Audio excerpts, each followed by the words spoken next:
Koscom na schadsky predstavení potenciály obštiny z Korešického u produkcii ovocí vína, za co oni boli i najvecej zacikaveni, jak nahlášal zamjenik predsjedatelja opštiny Zoran Semenović. Predstavnik Ministerstva poljoprivredi Srbiji vyjavil, že oni členom delegaciji Ministerstva poljoprivredi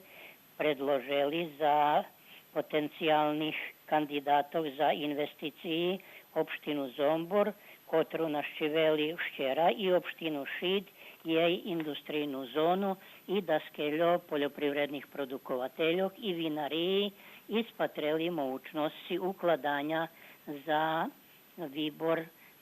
výrobok pohonoh za prerobok ovoci i vina, co bi prinijeslo i novi robotni mesta i novi rozvoj toho